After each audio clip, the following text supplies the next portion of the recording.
Hello, brothers. Welcome to Patmos.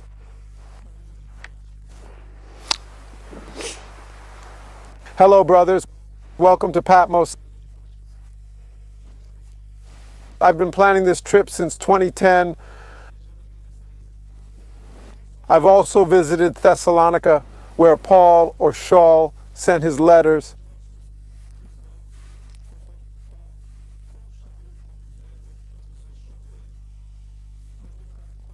I've been to Athens, Corinth, and Galatia.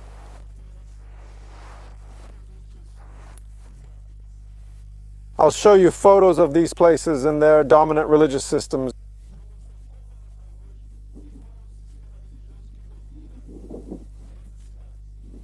You'll be surprised by what you see. Now, let's address a long-standing online debate.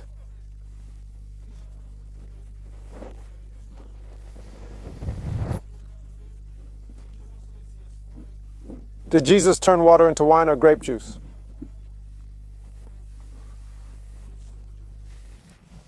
First, grape juice didn't exist back then. That's a fact.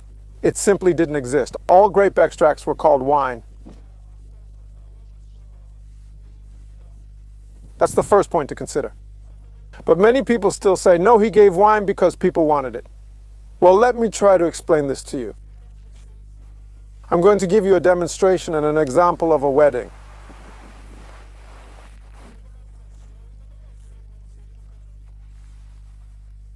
Let's imagine you're attending a wedding. At weddings, you usually find people of all faiths mixed together. Catholics, evangelicals, spiritualists, and even Muslims and Jews.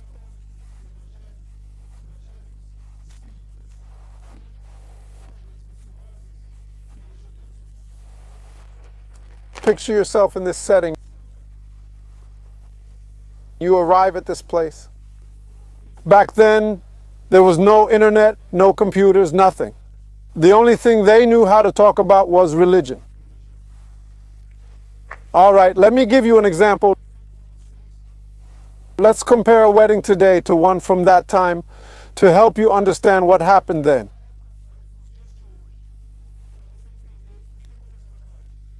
Many people speak without knowledge or understanding. If they truly understood the scriptures and our Father, our Messiah, they wouldn't say such nonsense. But I'll give you an example so you stop talking nonsense online and confusing our brothers even more. I'll give you an example. Let's say we're setting up a wedding on a farm, ranch, or any rural location. You'll do this. Gather 50 Catholics, 50 evangelicals, and 50 spiritists. 50 Catholics, 50 evangelicals, and 50 spiritists. There'll be no internet, no TV, nothing. At this wedding, you'll provide a certain amount of wine. Let's say for 150 people, 2 to 3 liters of wine per person. The party starts at 11 a.m., wedding in the afternoon, food, festivities. So 150 liters, well, 2 liters per person, 300 liters of wine, 150 people. 50 Catholics, 50 evangelicals, and 50 spiritists. Now let's imagine this scenario in the past. Back then, every citizen carried a knife on their belt. So, as each guest arrives at this farm party, you'll give them a knife. They'll enter the farm, get a knife, and drink wine freely. This all starts at 11 in the morning.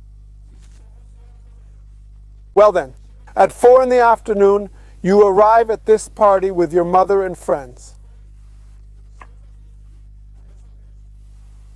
As soon as you get there, you notice there's no more wine. Your mother comes to you. Son, they're out of wine. Period. Note that from here on, it's in the scriptures. And then what? Notice something was changed here for people to talk about our Messiah. Think about what Mary or Miriam, Messiah's mother, might have said to him. Pay close attention to our Messiah. Look, the wine's gone. Everyone here is drunk. These men are dangerous. It's all mixed up. Pharisees, Sadducees, and spiritualists. These men might end up killing each other, son. Oh, the wine's finished. Do something. Our Messiah surely paused and thought, I just got here and no wine?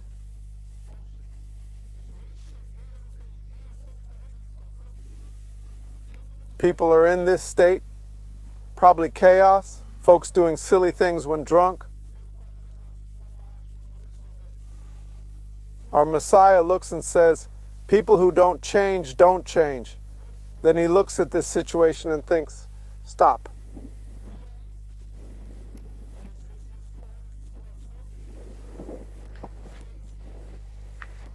Let's go back to the farm we set up for the party. 50 Catholics, 50 evangelicals, and 50 spiritists. You gave 300 liters of wine. 150 people drank it all. At 4 p.m., you arrive with your family. You see people dancing, acting foolish, arguing about religion, sharpening knives on stones, women sharpening their nails on rocks.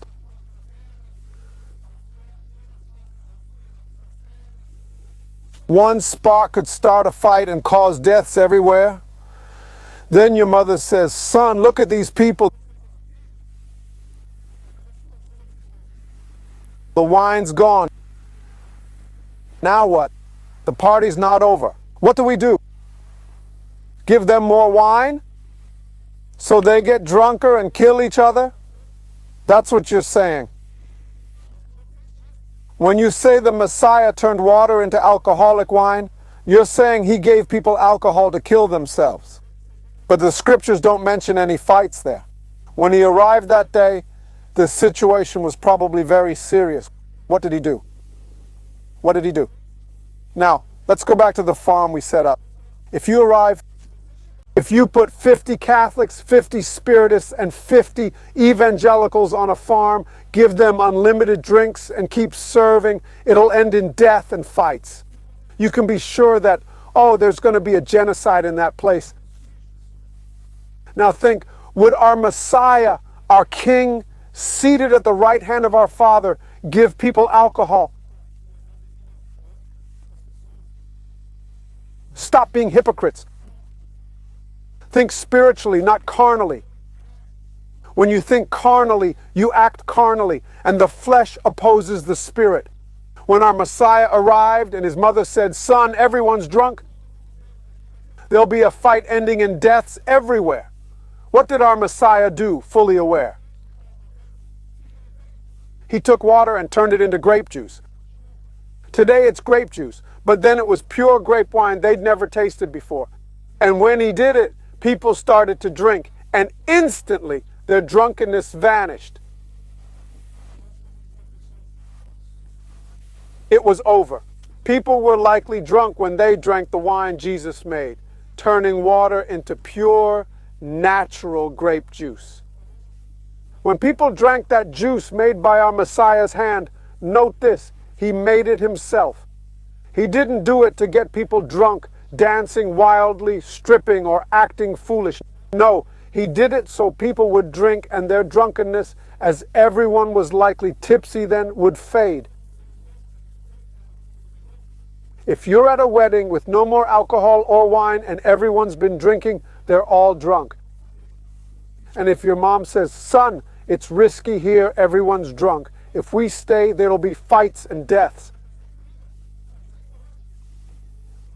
Our conscious Messiah, our wise King, orders the jugs filled with water and transforms it into juice. Then they start serving it. Everyone begins to drink. They can't believe it, never tasting such juice or grape pulp before. Those who drank it should have sobered up, preventing fights or killings, as back then you only talked about Rome or religion.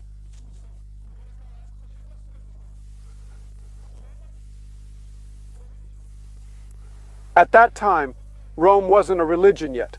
That came much later. It wasn't a religion.